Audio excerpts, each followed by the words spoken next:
Good morning. Welcome to Somewhat Daily Tarot and Rune, today for the 11th of June, 2018. I'm Jan Erickson. I host the blog Stepping Aside. You can see I don't have my lighting very good this morning. I've got the blind pulled up partway. If I get it up too far, then there's just a weird glare. So looks like some of this is going to be dependent on how bright it is outside. I don't know if I can move this maybe a little, or maybe bring it up higher. I don't know. It'll be all right. Let's see if you can see a card. Oh yeah, you can see a card. Okay. So anyhow, I hope everyone had a good weekend. We had some strange hot frost, so it got some of my more tender things. It took out some of my beans. I'm going to have to replant those. I had to order more seeds. Well, there goes a card. I haven't done that in a while. Onto the floor. Well, it's the Two of Cups. We'll see if I end up pulling that. I ended up having to buy some more zucchini. Although I trimmed everything back, and you know, the center part's still growing, so I think we're probably going to be okay. Everything else is fine. The tomatoes are fine, which is really all I care about are the tomatoes, so I can make my pasta sauce and salsa. They were ruined last year, so I didn't get a chance to do that. I had neighbors take their irrigation water, and ended up in my dome. And there was 2.5 feet of water in one part of it, and unfortunately some of my 3-foot tomato plants, well, those particular ones were only maybe 8 inches or so above the water. The ones that were smaller, of course, were submerged for most of the day till we could get it pumped out. Took all day. They never did recover, so fortunately we had stuff left over from the year before.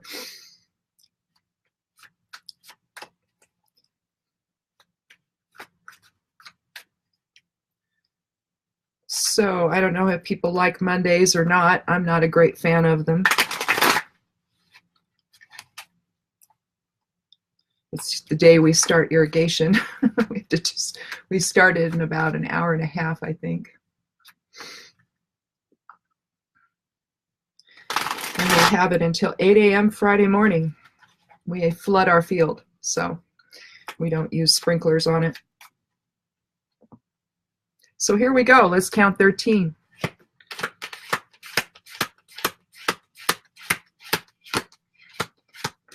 And we'll see what we've got. Maybe it'll be the Two of Cups.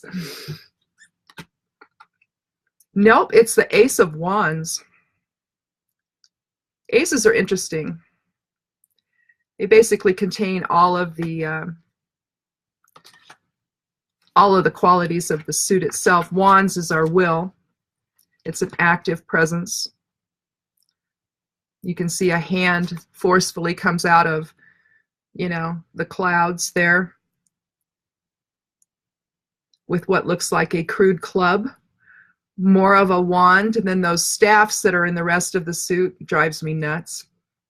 But in any event, the Ace of Wands has to do with our creativity and our will.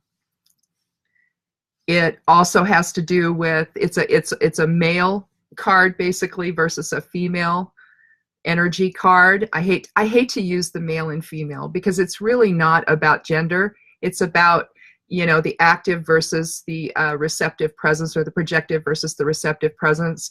And so here you have this hand exploding out from the cloud. That could be, you know, mystery or the unknown, and all of a sudden we're here. We're standing in our own power. I've got to learn how to do this so that it actually stands up straight. But we're standing in our own power. It's the spark of life. It's a catalytic expression. It looks different in other cards and other decks. It could indicate, you know, a new project is coming. Something new is on the horizon, essentially. So maybe the rune will tell us what that's going to be. And if not, we'll draw another card and we'll see what it has to say. But basically, it's our creative will in action.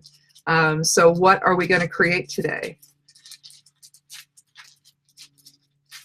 You know, whereas the Ace of Swords would be our intellectual presence, you know, and the Ace of Cups would be our emotional presence, the beginnings of all of that. And then Pentacles, of course, the Ace of Pentacles would be our physical presence or material presence in form. But every time I see this, I think, ta-da, I'm here. Deal with it.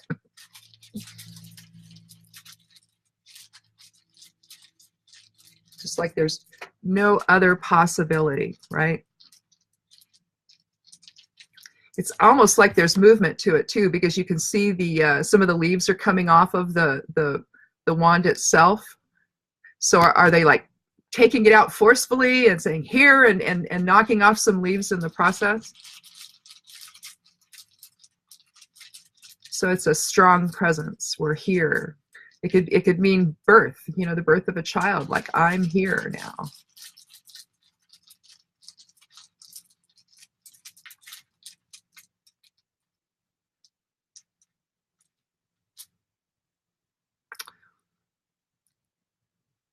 This is Ehwaz. Let's see what it has to tell us.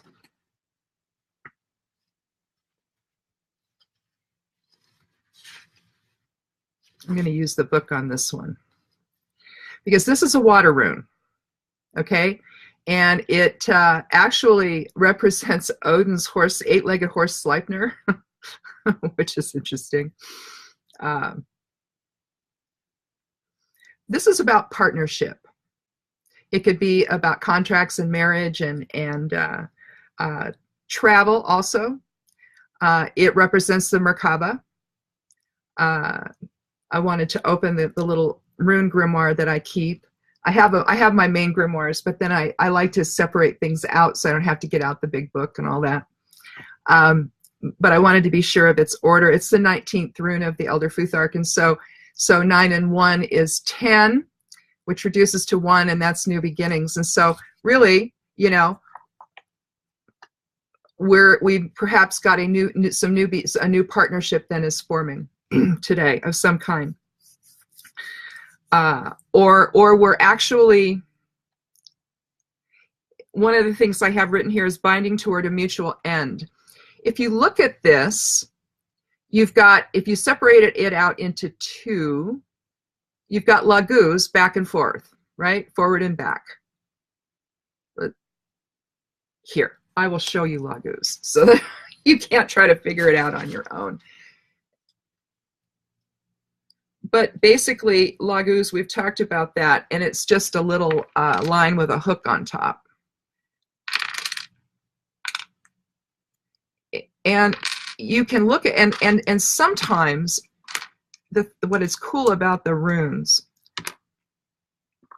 I don't have a lot of room up here on the desk, so what's cool about the runes is that a lot of the time they contain energies from other runes in them. And the very last rune I turned over. So this is laguz. There. Okay. So you see that's half of Ehwaz. See? So basically what we want to do when we come together in a partnership, you know, laguz is basically, you know, emotional energy. It's pulling it back to one another. So this is basically a pulling back to each other, isn't it? So what are we doing today then? We can look at this in terms of inner work. How are we going to manifest our will today? But it's clear to me that either we're talking about a balanced inner polarity or we're talking about being in balance with other people. And sometimes when we exercise our will, we're not so apt to do that. So sometimes, you know, we want to push our own way and we don't really want to let other people in. And what Manas is telling, or not Manas, Ewaz is telling us is that we need to let other people in, and we need to do that. One of these days, I'm going to get this right. Okay, this way, there. It's telling us to, you know, come together in a way that respects one another, that brings emotional fulfillment to the relationship, and that maybe kind of calms our will a little bit, you know, so less of a ta-da, I'm here, and more of a hi, let's work together today. So, you know, maybe the guy in the Oval Office will think about that when he meets with that other guy over in that other place here today or tomorrow, whenever they're doing that. And they'll come together in a way that is, you know, calm and friendly, and in a way that respects reciprocity and the mutual needs of everyone. Not just the two countries, but the world, really. It could also mean that there could be some swift change going on.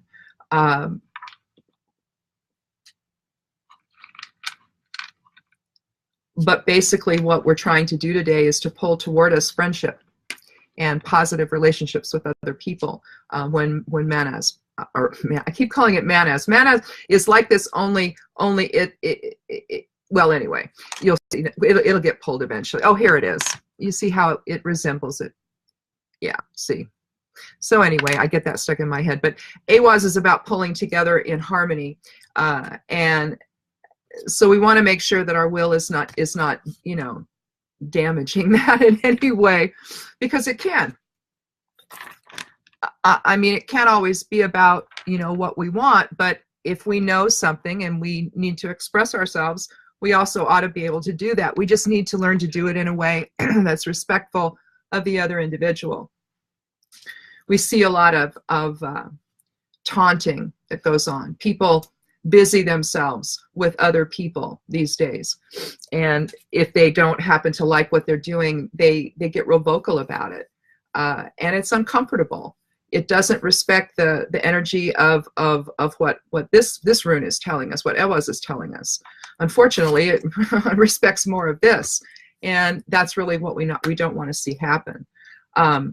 Let's do one more card here and see if we can see if there's a direction that this will go with the influence of Ewaz, or if we really, you know, need to, I don't know, maybe just stay home, don't go anywhere. Maybe our will is going to get us into trouble. So let's be sure here.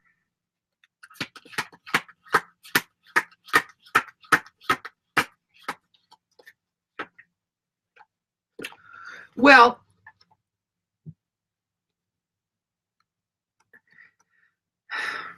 so the Four of Pentacles is kind of a, I mean, you can look at it a couple different ways. He's either keeping his own counsel, he's keeping his whole possessions close to the vest, clearly. I mean, one's sitting on top of his head, so he's like showing it to the world, like, hey, I got something, but, you know, I'm going to hang on to what it is. I'm going to hang on to it real tightly. And I'm even going to put my feet on it. You know, I have all this, I'm the king, and I've got all, you know, there's my kingdom behind me, but you can't come in. Well, if you do this, which gives me the impression that we're going to be a little willful today, you know, you aren't going to achieve this. All right. So let this be the calming force in today's day, and think about a way to, when you're exercising your will, or whether your will, to, you know, do it in a loving fashion. So,